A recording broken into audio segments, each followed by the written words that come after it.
I just 3D printed this alien queen out of resin, and I'm gonna see if I can transform it into bronze. But first, there's some steps we gotta do. Unfortunately, not any resin will do. Instead, I have to use a resin designed for metal casting. So in this case, I'm gonna be using the Tech True Blue castable resin. So far, it's a pain to work with, so let's see if we can get this print to work. Now with this amazing digital sculpture and the magic of technology, I can get the 3D printer to do most of the work. However, this resin is very temperamental, and one of the biggest things I find is it has to be a warm enough temperature, otherwise your print just isn't going to work. However, another thing about this resin is it's very brittle, so when I cut off these supports, I have to be very careful not to also break off the small fingers or any of the details along with it. So it's worth it to go slow instead of ripping off all the supports at once. I've made that mistake before.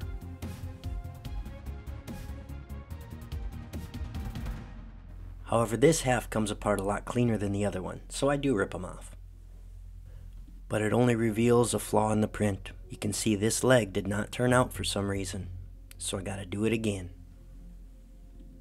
With the regular resin, the first try worked very well, but this castable resin is a different beast.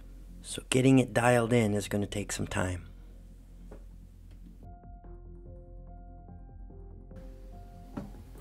Perfect! If anybody was under the impression that 3D printing is easy, it's not. So I double checked to make sure everything was level, and I redesigned the piece in the slicer and tried it again. And I think we finally got that to work. So next is to put it in the wash and cure station. I'm going to wash this in isopropyl alcohol to get all the residue off, and then cure it under a black light.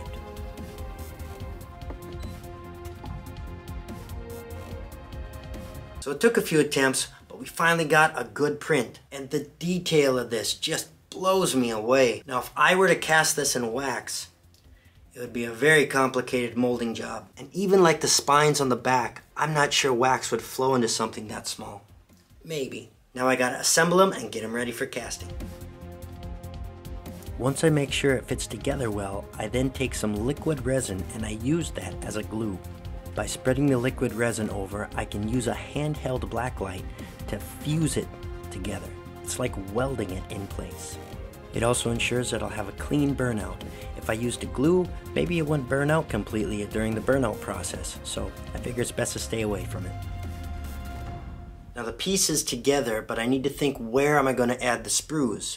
This piece is so intricate, there's no place I can put the sprues without losing some of the detail. Right on the base of the neck, there's some linear patterns there that I might be able to recreate in the metal chasing. And then underneath this set of arms is a place that's not really going to be visible when it's standing there walking. Those are likely going to be good places for the sprues. However, wax does not like to stick to this stuff. I've tried washing it in IPA, I've blow dried it, I've done everything I can, and there still seems to be this weird residue, this film that keeps the wax from adhering to the piece. So what I'm going to do is drill into the piece and bevel out the edges. So it'll be shaped like this. Then when I put wax in there, attach the sprue to it, it'll have an anchor in the piece so the sprue can't pop off.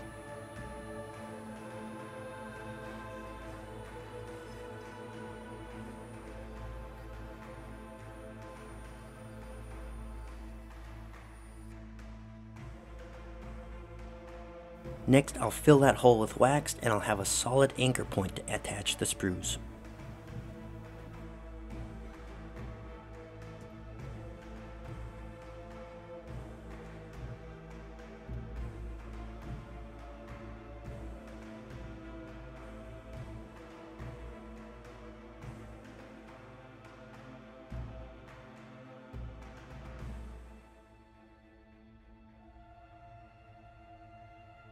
Now the base that came with it is pretty cool and printed out nicely, so I'll get that sprued on there and we can cast these all at the same time. So I got the alien sprued up with the base. This was one of the misprints, so I'm going to sprue up the head because the head turned out really well and it'd be cool to have a bronze alien head. Other than that, we're going to invest it. And as usual, I'll be using my Ultra Vest investment powder.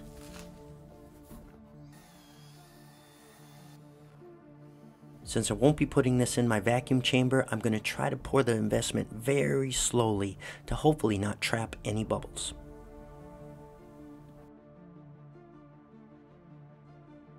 And once it's cured, it's time to put it in the kiln and burn out all the resin. The resin doesn't melt out like PLA, it burns out. And some of my commenters have said that it actually works better if you heat it to a higher burnout than normal wax. This might be a little too hot though. Regardless, we're ready to get the metal melted. For this piece, I'll be using silicon bronze, which oddly some of my viewers don't seem to think exists. It does, and this is it.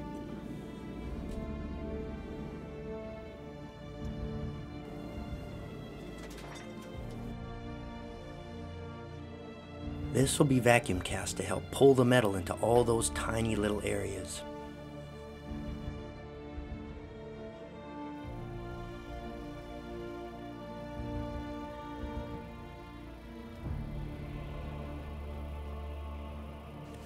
I think I let this cool down a little too much, or just didn't quench it right, because I had a hard time getting the investment to break up. When that happens, you're left with a bronze encased in some casting plaster, and that's not what you want. So plan B was to take the garden hose after it, and that worked well enough to get it out of the flask.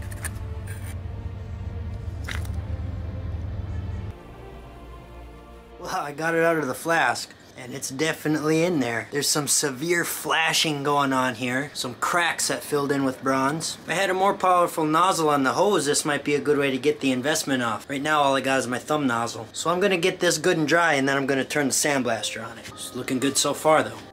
The sandblaster is a proven way to get all that investment off of there.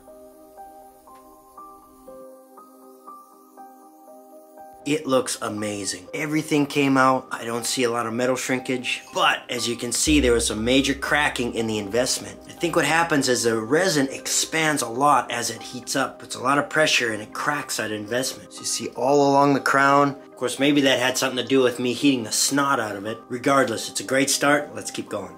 Now it's time for the metal chasing. I have to very carefully cut off all the sprues and then try to blend them into the original sculpture so you can't tell the sprues were even there.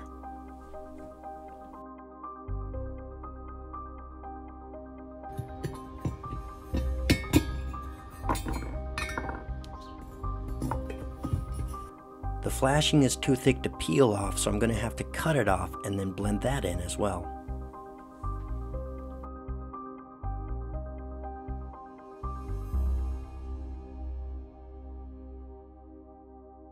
This is the amazing thing about vacuum casting. Even those small spines get filled in with metal. Sometimes the sprues have to be cut off in stages. Right now it's like I'm giving the thing a belly button. Although I don't think aliens had belly buttons. The flashing also needs to be taken off the base and blended away.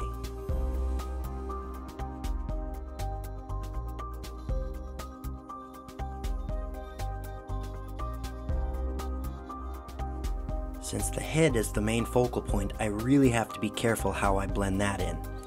I'm going to go slow and take my time to make sure I do this right.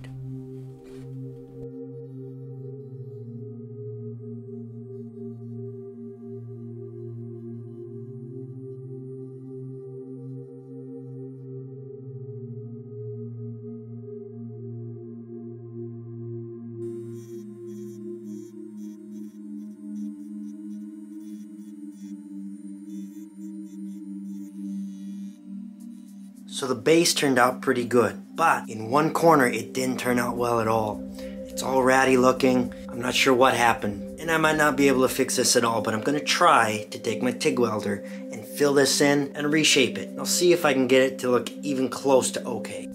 Once I fill that hole with TIG welding rod, I can then use my Dremels to reshape it. On the other side, I had this interesting problem though. I couldn't get it to arc. I couldn't figure out why. Then I realized I was trying to weld on a big nodule of investment. So I had to Dremel that out before I could fill it. I'm going to first use a cutting wheel to draw in those straight, sharp lines.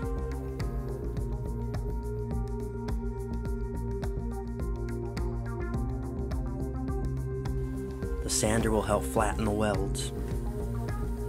And back to shaping.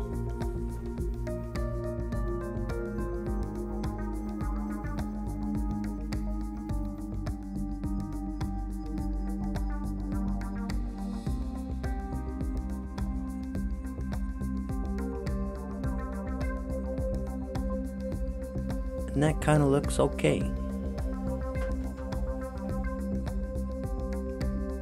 Is it perfectly blended in? Absolutely not. You can definitely tell it's not the same as it was, but there's not a gaping hole there anymore. And I'm hoping when this guy's on top, you're not even going to be looking at the corner. We'll just say some of the worms chewed on the edge. Call that artistic license. Before I weld it on, I'm going to go over it with a wire wheel to give it a nice little polish. It'll be a lot easier to get all those tighter spaces before I weld it to the base.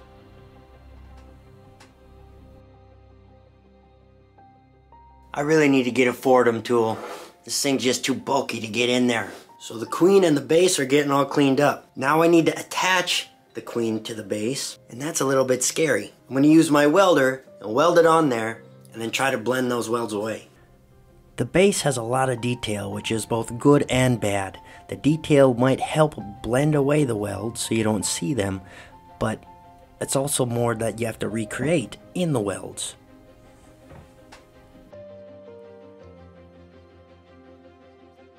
I tacked on both the front and the back leg like so, and now I gotta blend it away.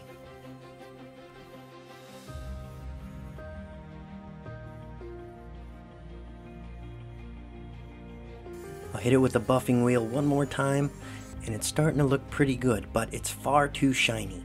Aliens are black, so I'm going to use some liver of sulfur to give this a deep, dark patina.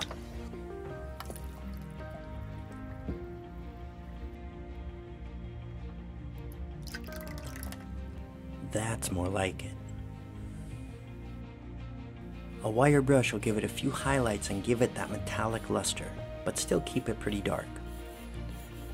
The last thing I'm going to do is put a coat of Protect-A-Clear on it to give it a little bit of a gloss. And then we're done.